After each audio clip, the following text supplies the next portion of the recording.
Hello everyone, welcome to GS Point. आज की इस वीडियो में हम पॉलिटी से रिलेटेड कुछ क्वेश्चंस को देखेंगे। तो शुरू करते हैं आज का वीडियो और देखते हैं आज का फर्स्ट क्वेश्चन। आज का फर्स्ट क्वेश्चन है, यह प्रस्ताव किस व्यक्ति ने रखा कि भारत का राष्ट्रीय ध्वज समान अनुपात में केसरी, सफ़ेद और गहरे हरे रंग का 36 तिरंगा हो, जिसमें बीच में गहरे नीले रंग का एक चक्र हो। ऑप्शंस हैं जवाहरलाल नेहरू, BR अम्बेडकर, राजेंद्र प्रसाद और सरदार वल्लभ भाई पटेल। इसका करेक्ट आंसर है option number first, Jawaharlal Nehru. संविधान सभा के सदस्य जवाहरलाल नेहरू ने यह समाधान प्रस्तावित किया था कि भारत का राष्ट्रीय ध्वज समान अनुपात में केसरी, सफ़ेद और गहरे हरे रंग का 36 तिरंगा हो, जिसमें बीच में गहरे नीले रंग का एक चक्र हो। इस ध्वज को राष्ट्रीय ध्वज के रूप में अपनाने के लिए डॉक्टर राजेंद्र प्रसाद के नेतृत्व में एक कमेटी का गठन किया गया तथा भारतीय संविधान सभा ने इसे 22 जुलाई 1947 को भारत का राष्ट्रीय ध्वज के रूप में स्वीकार किया।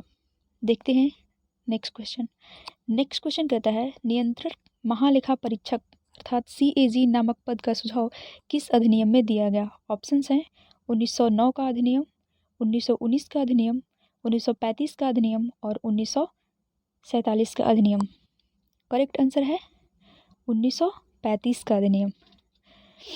भारत के CAG के लिए 1935 के अधिनियम से सुझाव लिया गया है और यह भारतीय संविधान में अनुच्छेद 148(1) के अनुसार वर्णित है।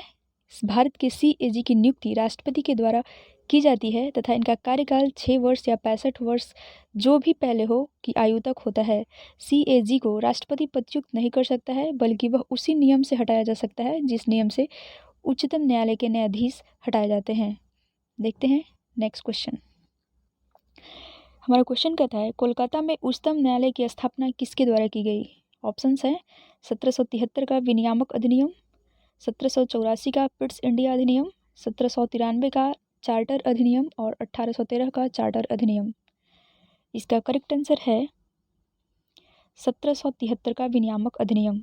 1773 के विनियामक अधिनियम के द्वारा 1774 ईस्वी में कोलकाता में उच्चतम न्यायालय की स्थापना की गई, जिसके मुख्य न्यायाधीश एलिजा इम्पे थे। देखते हैं नेक्स्ट क्वेश्चन। नेक्स्ट क्वेश्चन कहता है, भारत के संविधान का निर्माता किसे माना जाता है। आपके ऑप्शंस हैं महात्मा गांधी, BR अम्बेडकर, जवाहरलाल नेहरू और BN राव। इसका करेक्ट आंसर है BR अम्बेडकर।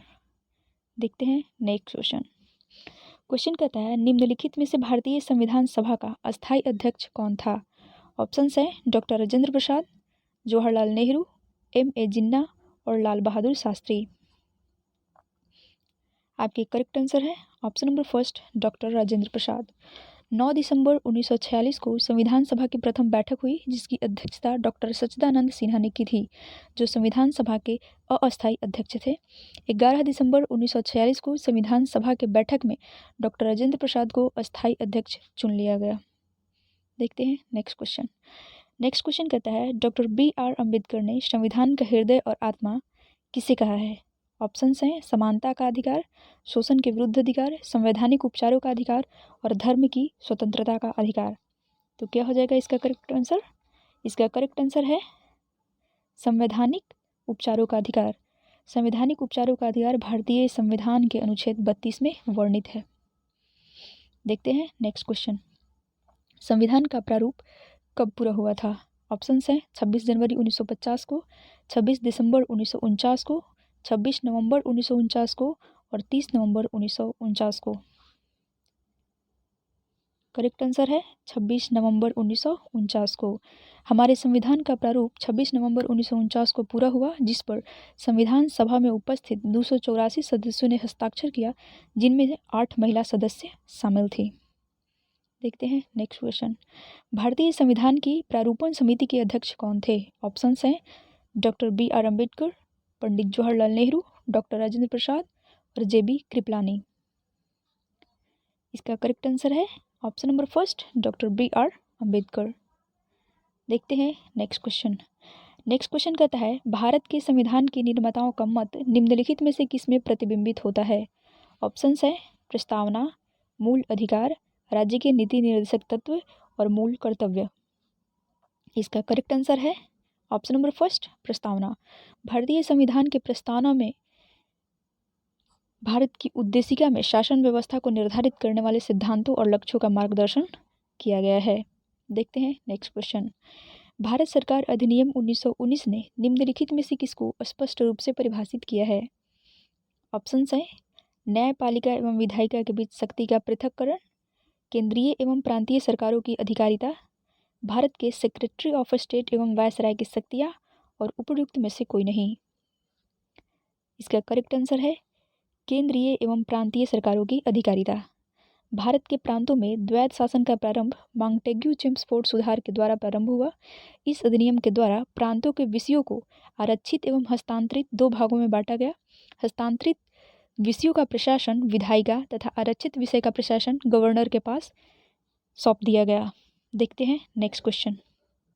नेक्स्ट क्वेश्चन कहता है निम्नलिखित में से संविधान सभा की संघ संविधान समिति का अध्यक्ष कौन था? ऑप्शंस हैं बी आर अम्बेडकर, जेबी कृपलानी, जवाहरलाल नेहरू और अल्लादी कृष्ण स्वामी अय्यर।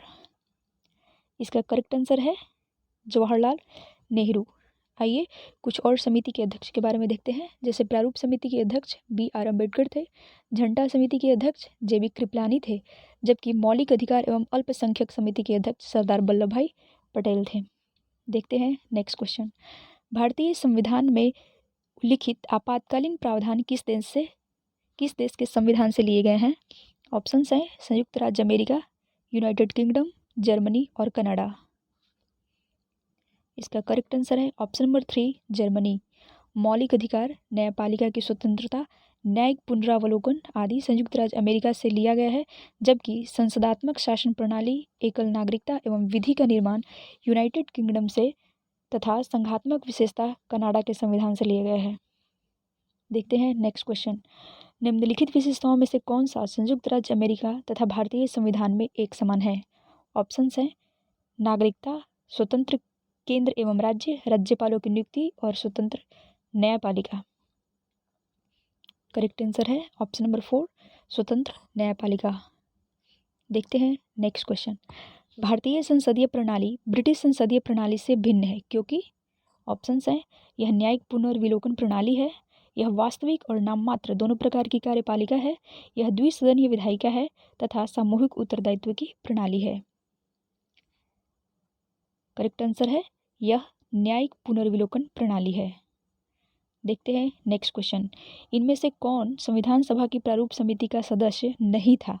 ऑप्शन है एन.जी. अयंगार, के.एम. मुंशी, बी.एन. राव और मोहम्मद सादुल्लाह। इसका करेक्ट आंसर हो जाएगा बी.एन. राव। संविधान सभा के प्रारूपण समिति के अध्यक्ष बी.आर. अम्बेडकर थे तथा इसके अन्य सदस्य थे एन.जी. अयंगर, बी.एल. मित्रा, के.एम. मुंशी, कृष्ण स्वामी अयंगर, सैयद मोहम्मद सादुल्लाह तथा डी.पी. खेतान। बाद में मित्रा के स्थान पर माधवराव एवं खेतान के स्थान पर कृष्ण स्वामी सदस्य बने। देखते हैं नेक्स्ट क्वेश्चन। भारतीय संविधान को बनाने हेतु कुल कितने अधिवेशन हुए? ऑप्शंस हैं 7, 9, 12, 15। इसका करेक्ट आंसर है ऑप्शन नंबर 3 12। देखते हैं नेक्स्ट क्वेश्चन। भारत के संविधान में सम्मिलित समवर्ती सूची किस देश की देन है? ऑप्शन है सोवियत संघ, ऑस्ट्रेलिया, इटली और कनाडा। इसका करेक्ट आंसर हो जाएगा ऑप्शन नंबर 2 ऑस्ट्रेलिया। भारत के संविधान में समवर्ती सूची ऑस्ट्रेलिया के संविधान से लिया गया है, जिसमें ऐसे विषय शामिल हैं जिन पर केंद्र एवं राज्य दोनों ही कानून बना सकता है, लेकिन टकराव की स्थिति में केंद्र का कानून ही मान्य होता है। यह भारत के संविधान की 7वीं अनुसूची में शामिल है। देखते हैं नेक्स्ट क्वेश्चन। राज्यसभा के गठन में प्रतिभा, अनुभव एवं सेवा को प्रतिनिधित्व देने में भारतीय संविधान निर्माता किस देश से प्रभावित हुए थे? ऑप्शंस हैं आयरिश गणतंत्र, कनाडा, संयुक्त राज्य अमेरिका और ऑस्ट्रेलिया। इसका करेक्ट आंसर हो जाएगा ऑप्शन नंबर 1 आयरिश गणतंत्र। इसका वर्णन भारत के संविधान के भाग 5 के अनुच्छेद 80 के 3 में किया गया है, जिसे आप 80 का सी भी कह सकते हैं। देखते हैं नेक्स्ट क्वेश्चन। निम्नलिखित में से कौन 1919 में दिल्ली में हुए अखिल भारतीय खिलाफत सम्मेलन का अध्यक्ष चुना गया था?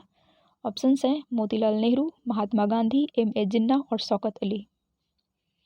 इसका करेक्ट आंसर हो जाएगा ऑप्शन नंबर 2 महात्मा गांधी। देखते हैं नेक्स्ट क्वेश्चन। भारत सरकार अधिनियम 1935 में अंतर्निहित अनुदेश पत्र को भारत के संविधान में किस रूप में सम्मिलित किया गया है? ऑप्शंस हैं मूल अधिकार, राज्य के नीति निर्देशक तत्व, राज्य की कार्यपालिका शक्ति का विस्तार और भारत सरकार का कार्य संचालन। इसका करेक्ट आंसर हो जाएगा राज्य के नीति निर्देशक तत्व। राज्य के नीति निर्देशक तत्व संविधान के भाग 4 में शामिल है, जो कि राज्य को प्राप्त एक प्रकार का निर्देश है। तो ये था आज का वीडियो। अगर आपको वीडियो अच्छा लगे तो प्लीज़ इसे लाइक करिए, शेयर करिए और हमारे चैनल को सब्सक्राइब करिए। Thank you.